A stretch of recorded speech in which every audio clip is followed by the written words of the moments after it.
Next, we're going to take you to the place that is literally the plastic surgery capital of the world. Hundreds of thousands of people come here for a deal too good to resist.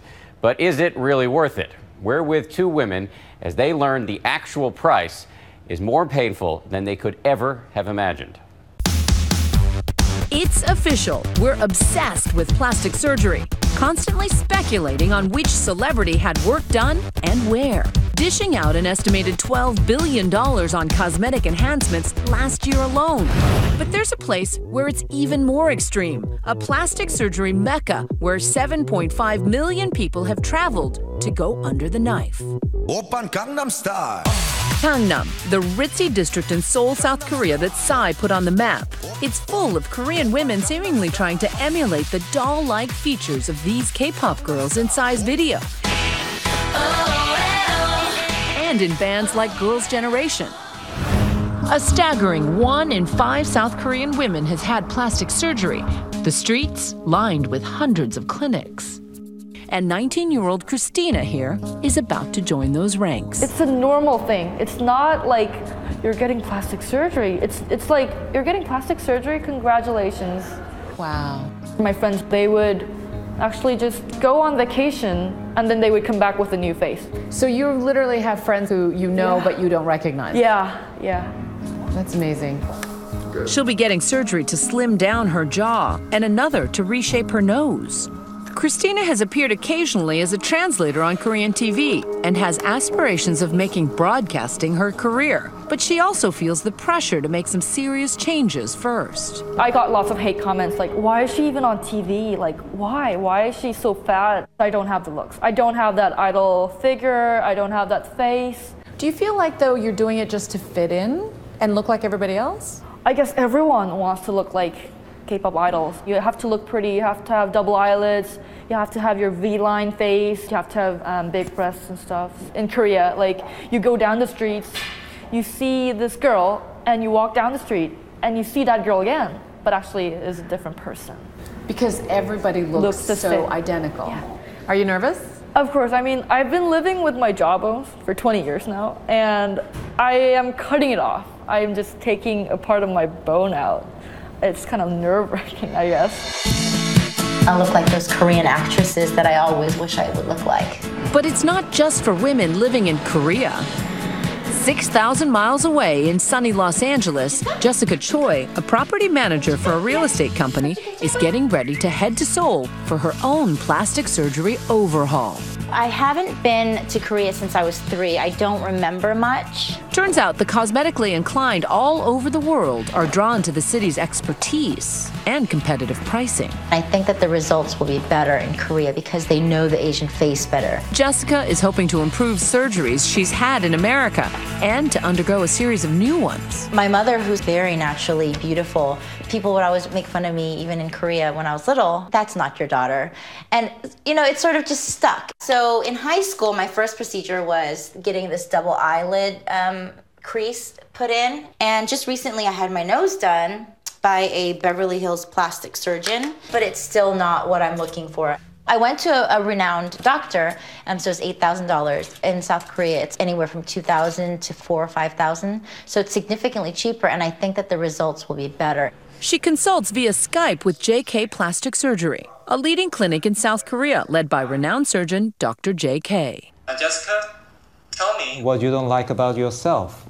I definitely think that my forehead could use some, rounding out. My eyes can be extended so that they're a little bit longer and bigger and, not so slanted upwards. And you guys can correct my rhinoplasty. Also some lip injection.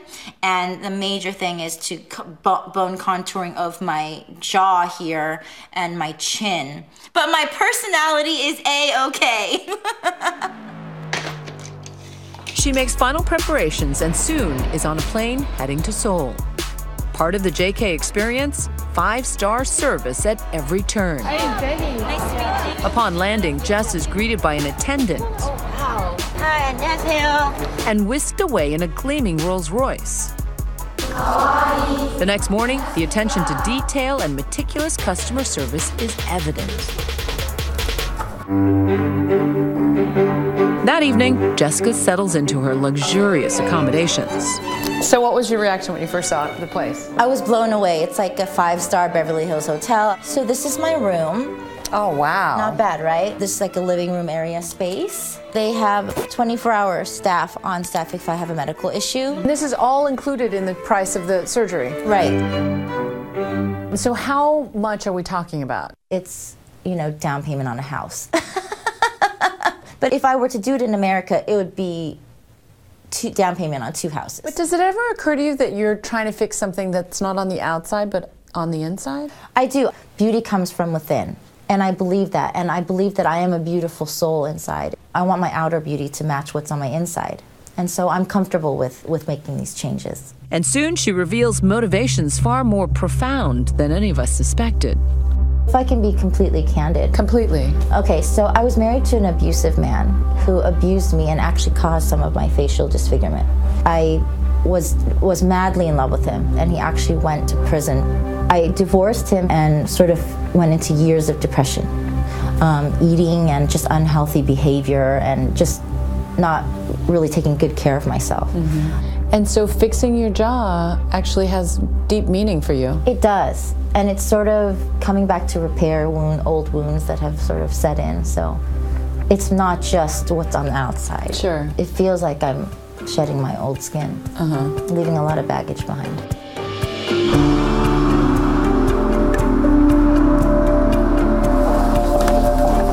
Despite their deep desire to have the surgeries done, the reality of the risks involved kicks in the morning of their procedures. The women's fear is palpable. I can't wait to get this over with. Even if I die, I will die a pretty face. Christina is prepped for surgery and led to the operating room. I want to call my mom and say, "Oh, Mom, I'm throwing away the bones that you gave me." It's kind of weird. I lived with it for 20 years and I'm cutting it off because I want to look pretty. When was the last time you talked to your mother? This morning. And my mom was like, "Please don't die."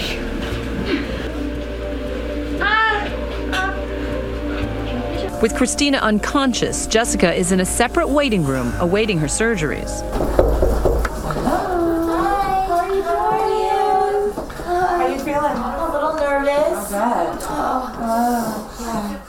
Okay. She leaves a message for her mom just before going in.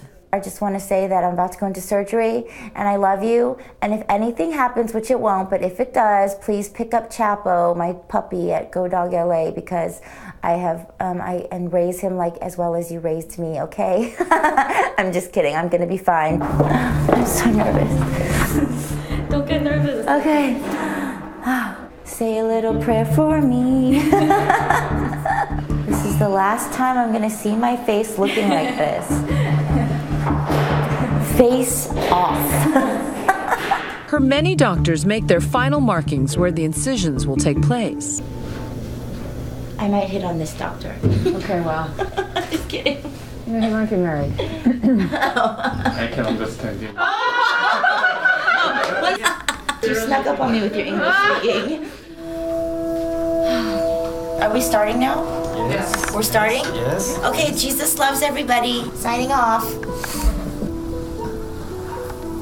Soon, Jessica is out cold and the extensive multi-part surgery begins. Jessica is having her nose redone, her jaw contoured, her eyes enlarged, and fat from her abdomen grafted to her forehead. Next door, Christina undergoes her own nose surgery and jawline slimming. Between them, the women will endure nearly 10 hours on the operating table and 6 different procedures.